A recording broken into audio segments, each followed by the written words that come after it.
మహర్షి high school అలాగే DAW కళాశాల విషయంలో మాజీ ఎమ్మెల్యే రాజమల్లి శివప్రసాద్ రెడ్డి హస్తం ఏంటని ప్రొద్దుటూరు టీడీపీ నాయకులు జీవీ ప్రవీణ్ కుమార్ రెడ్డి సూటిగా ప్రశ్నించారు.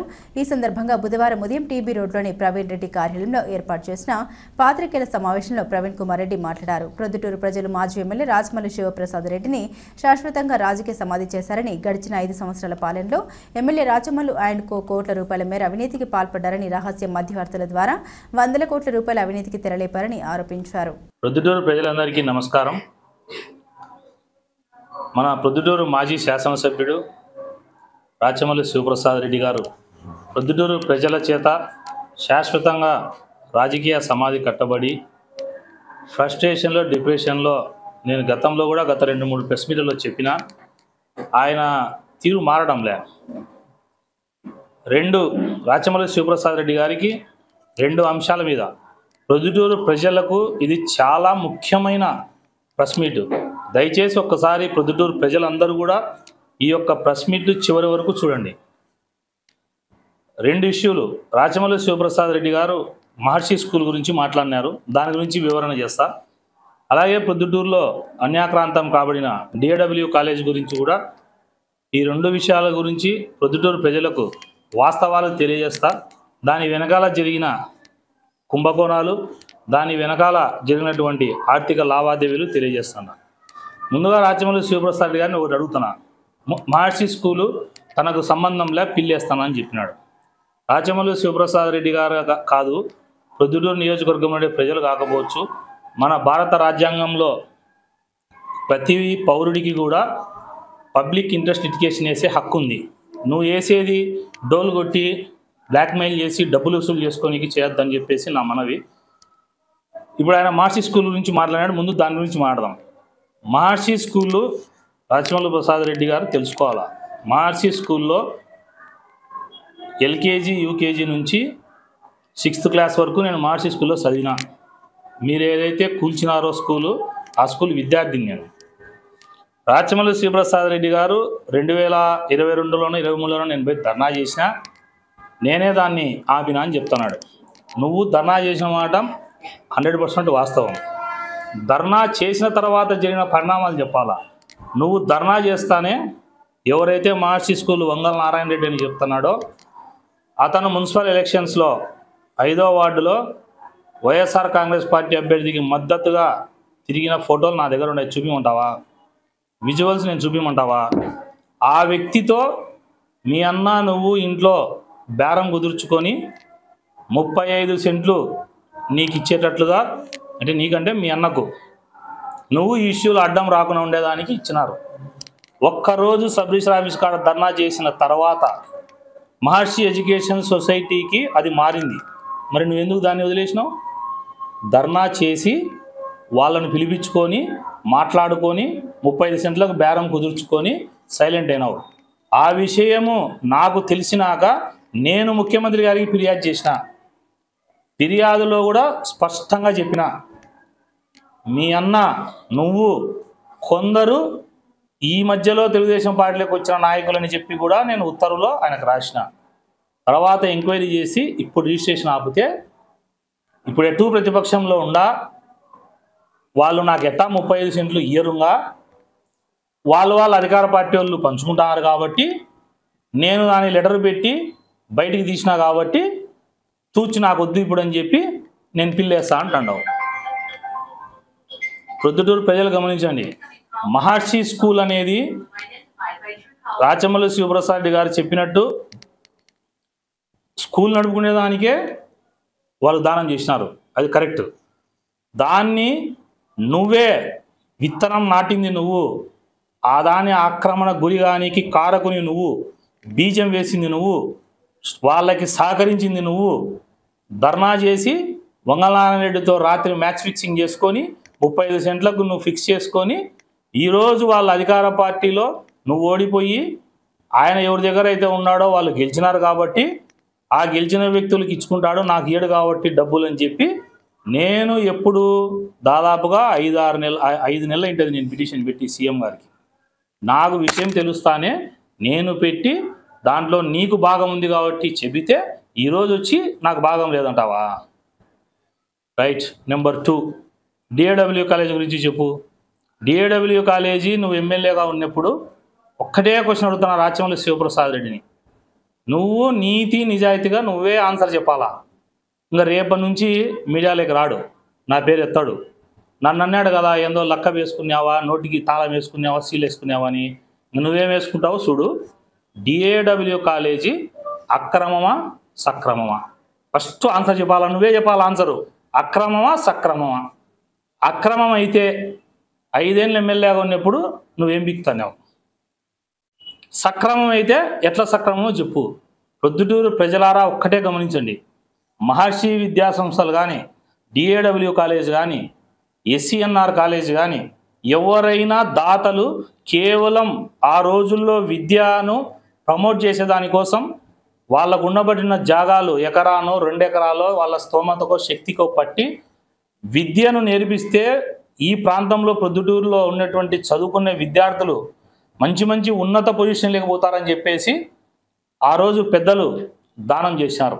ఆ రోజు దానాల్లో కూడా కండిషన్ ఏం పెట్టినారు, ఈ భూమిని కేవలం ఈ ఫలానా ఇచ్చిన సంస్థ కేవలము స్కూళ్ళు కానీ కాలేజీలు కానీ నడిపేదానికని ఇస్తే 2 గజ దొంగలు మేలు మీకంటే స్టువర్టుపురం దొంగలు మేలు. కడుపు కోసమో బతికేదాకా కోసమో కొందరు దొంగతనాలు చేస్తారు. మీరిద్దరు గజ దొంగలు. డైరెక్ట్గా నీకు డబ్బు ఇచ్చినాం అని ఒక వ్యక్తి నీకు 70 లక్షలు మేము డబ్బు ఇచ్చినాం డిఏడబ్ల్యూ కాలేజీలో అని మాట చెప్పినాడు. మాట్లాడినావా నువ్వు?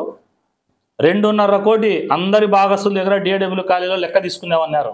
తీసుకునేవా లేదా? ఆన్సర్ చెప్పు. నువ్వేమంటావు? డిఏడబ్ల్యూ కాలేజీలో మీ అన్నకు నేను ఇప్పుడు చెప్తానా 14% మీ అన్న పెట్టుబడి లేకుండా డిఏడబ్ల్యూ కాలేజీలో షేర్ తీసుకున్నావు నువ్వు. నేను ఎమ్మెల్యేని, మా అన్న రియల్ ఎస్టేటు, మా అన్నకు 14% పెట్టుబడి లేకుండా ఇవ్వండి. నేను ఎమ్మెల్యే అయినందుకు మీకు అడ్డం రాకుండా ఉండేదానికి దత్తపుత్రుడు అని చెప్పే ఒక బ్రోకర్తో 2,50,00,000 రూపాయలు నువ్వు తీసుకొని నిమ్మకు నీరెత్తనట్టుగా ఈరోజు వచ్చి మున్సిపల్ మన మహర్షి స్కూల్ అన్యాక్రాంతమైత అంటే నేనేదో పోరాటం చేస్తానని చెప్పి నువ్వు మాట్లాడతావు. డిఏడబ్ల్యూ కాలేజీలో మీ అన్నకు భాగం ఉందా లేదా? 14% మీ అన్నకు షేర్ ఉందా లేదా? డిఏడబ్ల్యూ కాలేజీ వాళ్ళు కూడా కాలేజీ కోసమే నడుపుకోమని ఇస్తే ఫ్లాట్లు వేసి అమ్మిచ్చి ఎమ్మెల్యేగా ఉన్నప్పుడు చేయలేదా నువ్వు మళ్ళా నాకు నీతులు చెప్తావా? తర్వాత ఎస్ఎస్ మాల్లో ఏ దత్తపుత్రుడు మాట్లాడింటే 1,50,00,000 లెక్క తీసుకొని మున్సిపల్ పర్మిషన్లు కమిషనర్ రాదాత నువ్వు ఇప్పిలేదా? రా ఇవన్నీ ఏడికి రావాలో చెప్పు, నేను వస్తా మాట్లాడదాం. ఎస్ఎస్ మాల్లో 1,50,00,000 లెక్క తీసుకొని పర్మిషన్లు ఇచ్చి వాళ్ళకు అడ్డపడకుండా బ్లాక్మెయిలరు నువ్వు మళ్ళీ ఏమంటావు? వంగల నారాయణ రెడ్డి ఫ్యూచర్లో ₹1 2 కోట్లు ఇస్తే ప్రవీణ్ నువ్వు రాజీ కావాకంటావా? దీనికి నీకు ఉదాహరణ చెప్తానా. నువ్వు వేయించుకునే సర్కిల్ ఇన్స్పెక్టర్ ఇబ్రహీం నీ తొత్తు. ఆ రోజు ఇబ్రహీం నువ్వే కదా వేయించుకున్నావు. ఇబ్రహీము నన్ను మా ఇంటి దగ్గర రాళ్ళదాడి కేసులో అరెస్ట్ చేసి మన గవర్నమెంట్ హాస్పిటల్లో నన్ను రాత్రి 1 గంట కూర్చోబెట్టినే. నేను ఒక్కరిని కూర్చొని ఉంటే ఇబ్రహీం సిఐ నా దగ్గరికి వచ్చి ఏం చెప్పినాడు చెప్పంటావా? పిలిపిస్తామా ఇబ్రహీం సిఐని? ఏం చెప్పినాడు సిఐ? ఇప్పుడే ఎమ్మెల్యే గారు నాకు ఫోన్ చేసినారన్నా, నువ్వు ఆర్బీకి అనాకు, వాళ్ళ ఆస్తుల గురించి మాట్లాడాకు, అసాంఘిక కార్యక్రమం నుంచి మాట్లాడాకు, ఎమ్మెల్యేకి ₹1 డబ్బు వస్తే నీకు ఎంత పర్సంటేజ్ కావాలో చెప్పన్నా, నేను దానికి గ్యారంటర్ను, మధ్య మనిషిగా నేనుంటా, ఎవరికి మూడో కంటికి తెలియకుండా నీకు డబ్బు తెచ్చిస్తా, ఇవన్నీ నువ్వు మాట్లాడాకంటే ఏం చెప్పినా నేను ఇబ్రహీంకి అడిగి పిలిపిమంటావా? ఇప్పుడు ఏం చెప్పినా ఆ రోజు తెలుసా నీకు? చెప్పినాడా లేదో నీకు ఇబ్రహీం? నేను చెప్తాను ఆయన ఏం చెప్పిన ఆ రోజు. నువ్వు పోలీసువా బ్రోకర్వా? నన్ను తీసుకుపోయి ముద్దాయిని బెదిరించి నీకు సెక్షన్ 324 ఆల్టర్ చేస్తాం, ఇప్పుడే ఇంటికి పంపిస్తాం. ఎమ్మెల్యే ఏదో ఇప్పుడే నాకు ఫోన్ చేసినాడు, ఫోన్ కాల్ డేటా రిలీజ్ చేయమంటావా? ప్రస్తుకు 1 గంట 47 నిమిషాలకు మాట్లాడినావు. ఏం చెప్పినావు? నేను ఇబ్రహీంను నువ్వు పోలీసువా బ్రోకర్వా అంటే, సరే నా కొడుకు ఇనేటట్టుగా లేడు, ఎతకవే వాడిని జైల్లో వేస్తామని బెదిరియండి అంటే ఏం చెప్పినా నేను? చిరునవ్వుతో చెరసాలకు పోయినా తప్ప నీ ఎంగిలి గూటికి ఆశించలే, నీ దగ్గర దేహి అనలే. నేను నా క్యారెక్టర్ ఏందో ప్రొద్దుటూరులో ప్రజలందరికంటే నీకే బాగా తెలుసు.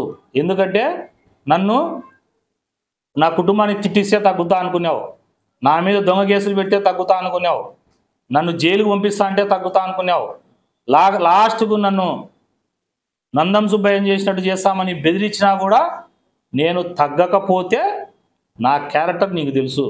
ఇప్పుడు పిలిపించి ఇబ్రహీంని అడుగు, ఏం మాటనే ఆ రోజు.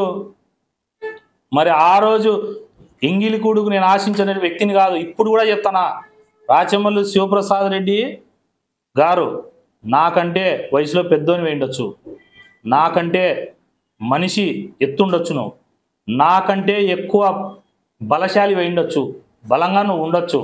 బట్ క్యారెక్టర్లో నాకు నీకు నక్కకు నాగలోకానికి ఉన్నంత దూరం ఉంది.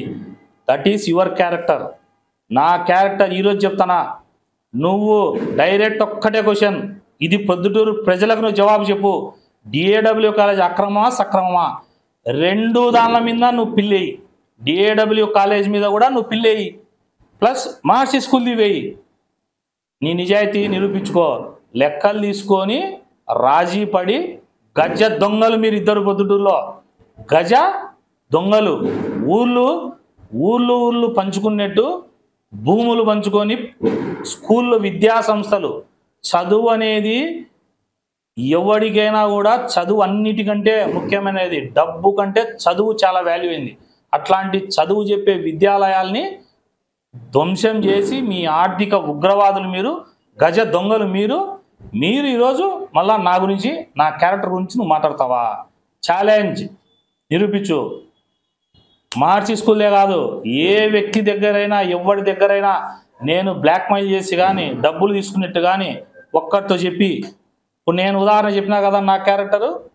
ఛాలెంజ్ రాచమల్లు ప్రసాద్ రెడ్డి గారే మాట్లాడాలా, ఆయనే జవాబు చెప్పాలా. డిఏడబ్ల్యూ కాలేజ్ ప్లస్ మహర్షి స్కూల్ రెండు నువ్వు పిల్లేస్తేనే నువ్వు కరెక్ట్.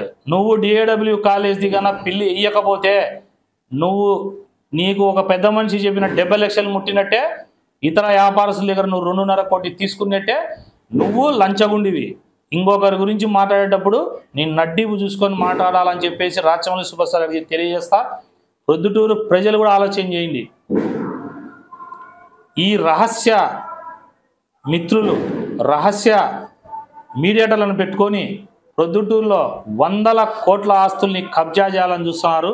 ఇటువంటి వాటి అన్నిటి మీద కూడా నువ్వు అన్నావు కదా అధికార పార్టీలో ఉండి నువ్వు పోరాడు ప్రవీణ్, నేను ప్రతిపక్షంలో ఉన్నావు కాబట్టి కోర్టుకు పోయి న్యాయస్థానంలో పోరాడుతున్నావు కదా. డిఏడబ్ల్యూ కాలేజ్ది, మహర్షి స్కూల్ది మళ్ళీ రెండు ముఖ్యమంత్రి గారికి నేను ఫిర్యాదు చేయబోతాడా. నువ్వు కూడా డిఏడబ్ల్యూ కాలేజ్ మీద ప్లస్ మహర్షి స్కూలు రెండు రిటే అయ్యాలని చెప్పేసి రాచమల్లు ప్రసాద్ రెడ్డి కోరుకుంటా.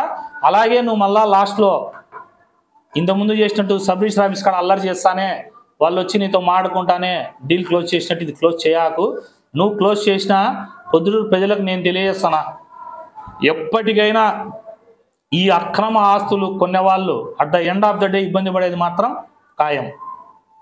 ఎప్పుడు కూడా రాచమల్లు శివప్రసాద్ రెడ్డి గారు ఊరికే మనిషి మాట్లాడితే ఎట్లా. ఇంకొక ఉదాహరణ, ఇంతకుముందంతా ప్రతిపక్షంలో ఉన్నప్పుడు ఏమంటాను, ప్రవీణ్ పిల్లోడు వానికి ఏంది నేను సమాధానం చెప్పేది అంటావు. నిన్నొస్తావు ఓ ముఖ్యమైన వ్యక్తికి సందేశం ఏంది, నువ్వు ఒక స్టాండ్ మీద ఉండు. మళ్ళా నువ్వేమంటావు, 20 నుంచి 30% మంది ప్రజలు నువ్వు చెప్పింది నమ్మినారంటావు. ఎస్, క్యారెక్టర్ కలిగినోడు ప్రవీణ్ కాబట్టి నమ్మినారు.